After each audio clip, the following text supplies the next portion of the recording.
بسم الله الرحمن الرحیم. نن چې ورځ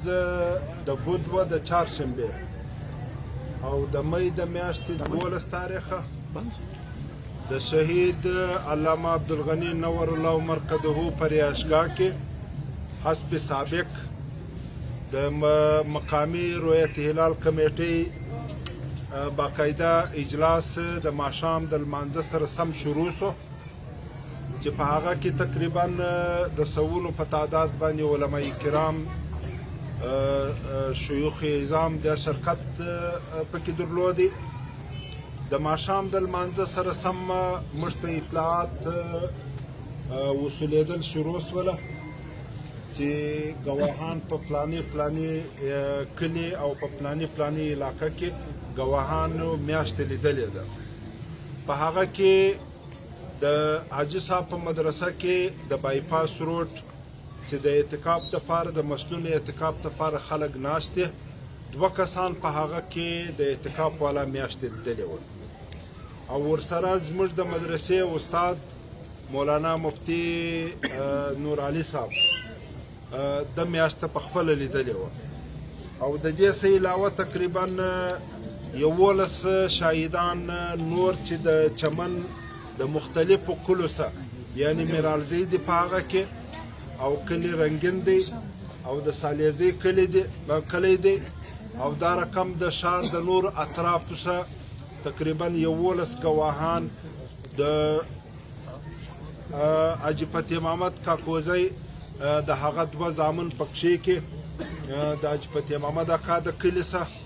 نو دا باقاعده ګواهان علماء کرامو ته د شرعي ضابطې مطابق دا ګواهان وصول شوله. علماء کرامو د دې څخه باقاعده ګواهي طلب کړه او بیا دې ګواهي ورکړه چې هغه کوم د شریعت ضوابط او قواعد د هغه مطابق او د دې سره بیا موږ دغه خپل حال چې دا زموږ کم حال دی یعنی 14 ګواهان چې موږ ته وصول شوي دي. د دې څه علاوه په میزي اډه کې تقریبا 10 ګواهان او په توبه چکزي کې چې د مولانا عطیه الله صاحب سره رابطه شوې ده 15 ګواهان او د مولانا مفتی نور علي صاحب 3 ورونه دا ګواهانو کې شامل دي او د دې څه علاوه د مولانا محمد پاین صاحب سره د میزي اډې د یو بل کلي څخه علماء کرامو هغه باقاعده رابطه کړې وله او هغه چې دي چونکې په دې 14 کسان د پیرس علاوه دي چې هغه ورسره ملګري کې تقریبا ټول 10 کسان کېږي. په 10 کې موږ د 14 کسانو ګواهي او شاهدي نن کافي وبلله د شریعت په نگاه باندې. لہذا موږ د دغه ګواهانو د ګواهي په رڼا کې موږ مرکزي رؤیت هلال کمیټې ته په خپل اطلاع ورکړه د مولانا عبدالخبیر آزاد چې چیرمن دی د مرکزي رؤیت هلال کمیټې موږ دا تمام تفصیل هغه ته ورکړي او بل قاري میر الله صاحب هغه ته مې ورکړي. په کوټه کې د زونل کمیټې عطاالرحمن صاحب او قاري عبدالباسط صاحب ودې ته مې ورکړي او ودې ته موږ دا درخواست هم وکړي چې ته تلوار مه کوئ، زموږ سره ګواهان دا تقریبا دا را روان دي. زموږ امید دی چې انشاءالله تعداد به پرسي او د دې څه علاوه په حیدرآباد کې هم لیدل شوې ده، په پسني کې هم لیدل شوې ده، په ژوب کې هم لیدل شوې ده، په لورلایي کې هم د اورېدلو در حده پورې لیدل شوې ده. نو لہذا موږ د خپلو ګواهانو پر بنیاد باندې دا شاهدان شوله مخکې ګواهان و بیا په اشهد بالله سره شاهدي ادا کړله. موږ د دې پر بنیاد باندې باقاعده دا رسما اعلان کوو چې سبا چې ورځ د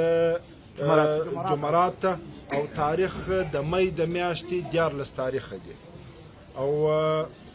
د عید الفطر یا د کشنی اختر اوله ورځ به ان شاء الله ولازم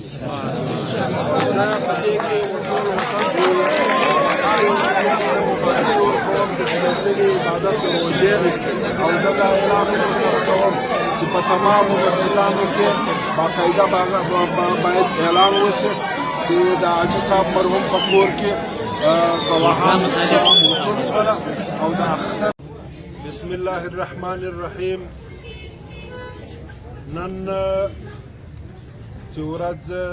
د بود وه د چهارشنبې او د مې د میاشتې 12 تاریخه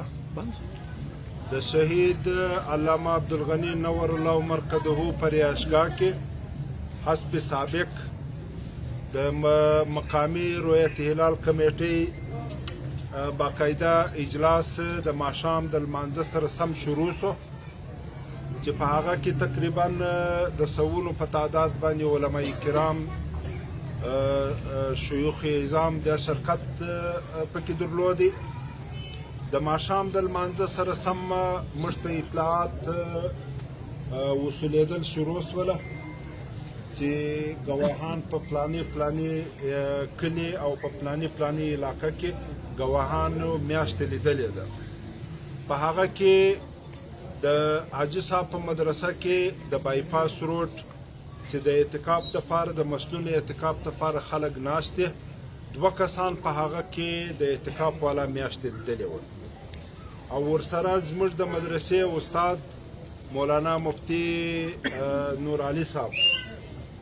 د میاشته په خپله لیدلې وه او د دې څه علاوه تقریبا 11 شاهدان نور چې د چمن د مختلفو کلو څخه یعنی میرالزی دی په هغه کې او کلی رنګین دی او د سالیزی کلی دی او دا رقم د ښار د نور اطرافو څخه تقریبا 11 ګواهان د حاجي فتح محمد کاکوزی د هغه 2 زامن پکښې کې د حاجي فتح محمد اکا د کلي څخه نو دا باقاعده ګواهان علماء کرامو ته د شرعي ضابطې مطابق دا ګواهان وصول شوله علماء کرامو د دې څخه باقاعده ګواهي طلب کړه او بیا دې ګواهي ورکړه چې هغه کوم د شریعت ضوابط او قواعد د هغه مطابق او د دې سره بیا موږ دغه خپل حال چې دا زموږ کم حال دی یعنی 14 ګواهان چې موږ ته وصول شوي دي د دې څه علاوه په میزي اډه کې تقریبا 10 ګواهان او په توبه چکزي کې چې د مولانا عطیه الله صاحب سره رابطه شوې ده 15 ګواهان او د مولانا مفتي نور علي صاحب 3 ورونه دا ګواهانو کې شامل دي او د دې څه علاوه د مولانا محمد پاین صاحب سره د میزي اډې د یو بل کلي څخه علماء کرامو هغه باقاعده رابطه کړې وله او هغه چې دي چونکې په دې 14 کسان د پیرس علاوه دي چې هغه ورسره ملګري کې تقریبا ټول 10 کسان کېږي په 10 کې موږ د 14 کسانو ګواهي او شاهدي نن کافي وبلله د شریعت په نگاه باندې لہذا موږ د دغه ګواهانو د ګواهي په رڼا کې موږ مرکزي رؤیت هلال کمیټې ته په خپل اطلاع ورکړه د مولانا عبدالخبیر آزاد چې چیرمن دی د مرکزي رؤیت هلال کمیټې موږ دا تمام تفصیل هغه ته ورکړي او بل قاري میر الله صاحب هغه ته مې ورکړي په کوټه کې د زونل کمیټې عطاالرحمن صاحب او قاري عبدالباسط صاحب ودې ته مې ورکړي او ودې ته موږ دا درخواست هم وکړي چې ته تلوار مه کوئ زموږ سره ګواهان دا تقریبا دا را روان دي زموږ امید دی چې انشاءالله تعداد به پرسي او د دې څه علاوه په حیدرآباد کې هم لیدل شوې ده په پسني کې هم لیدل شوې ده په ژوب کې هم لیدل شوې ده په لورلایي کې هم د اورېدلو در حده پورې لیدل شوې ده نو لہذا موږ د خپلو ګواهانو پر بنیاد باندې دا شاهدان سوله مخکې ګواهان و بیا په اشهد بالله سره شاهدي ادا کړه موږ د دې پر بنیاد باندې باقاعده دا رسما اعلان کوو چې سبا چې ورځ د جمعرات او تاریخ د مې د میاشتې 14 تاریخ دی او د عید الفطر یا د کشنی اختر اوله ورځ به ان شاء الله ولازم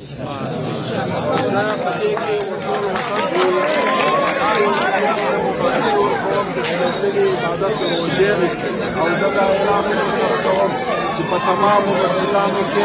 باقاعده باید اعلان وشي چې د حاجي صاحب مرحوم په کور کې ګواهان وصول شوله او د